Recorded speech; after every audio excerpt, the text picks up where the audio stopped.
Hey folks, first let me apologize for the lack of activity. I actually just returned from a much needed vacation. And it was actually on this vacation last week that I found out this bit of news.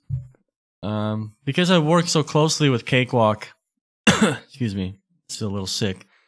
Because I worked closely with Cakewalk, I actually and got to know them internally. I actually was privy to this news last week, news that you guys are just learning today. If you have not heard, Gibson effectively closed and stopped active development of Cakewalk Sonar, starting from last week, but they were just announcing this today. On my screen here, you can see the blog post from Noel, and here is the official Gibson statement on the Cakewalk website.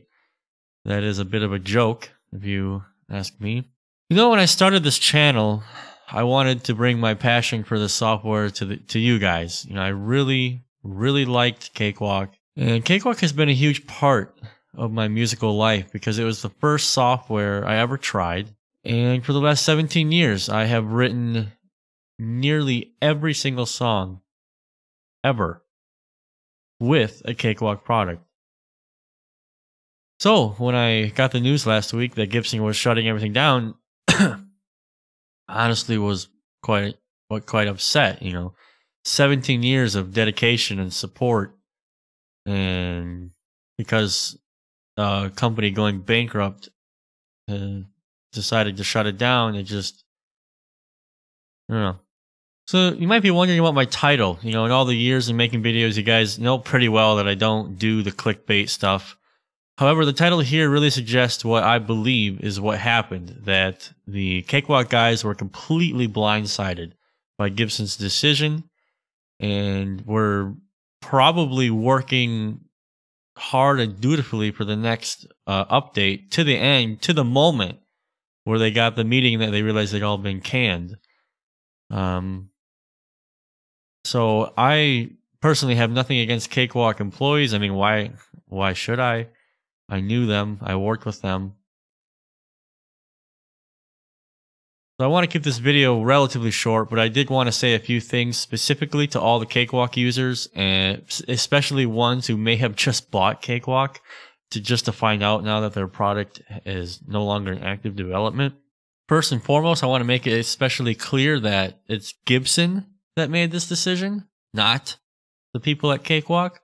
So please don't waste your time sending hate mail to the Cakewalk support team, because you are directing your, I guess, emotions to the wrong people.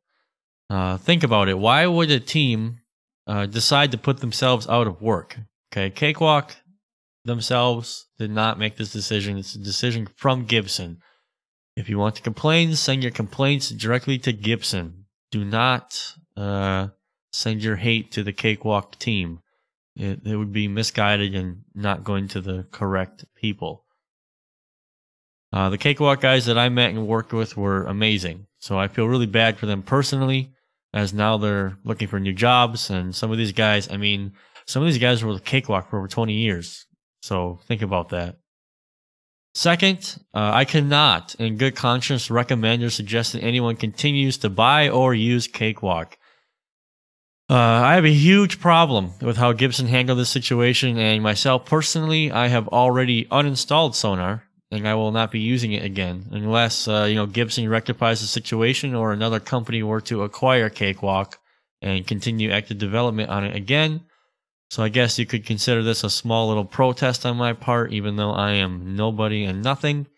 But that my opinion is the way things were handled. You know, there's no reason really to keep using Sonar. I know some of you may have invested in Sonar and you just bought Sonar and so on and so forth, and I understand your feelings, but I just not in good conscience could I recommend we keep using the software. So third, what software can we use? I'm actually recording this video in Studio One. So I would suggest that people, depending on your needs, okay, you can migrate to Studio One 3, you could migrate to Reaper 5, and there's also Cubase. Now, of those three, Cubase would be the most expensive, most quote professional. So if you are a professional audio engineer and this is how you make your living solely with audio engineering, Cubase might be the DAW that you may switch to. It does not mean you can't do a lot of work in Reaper 5 and Sonar 3. Studio One 3. But Studio One 3 has a very similar interface and will feel pretty comfortable and familiar to people who have been using Sonar. Reaper 5 is definitely the least expensive DAW out there, but you're going to have to do some tweaks and you're going to have to learn some of the intricacies of Reaper 5. And it might be a bit annoying or more than what someone might want to learn. So those are the three that I would recommend. I will never recommend Pro Tools, so just stay away from Pro Tools. But those are the main three that I would look at. There's also other DAWs like Mixcraft or there's Harrison Studio. I can't remember. Mix Studio, something like that. It's really all up to you, but the main three are the ones that I just recommended.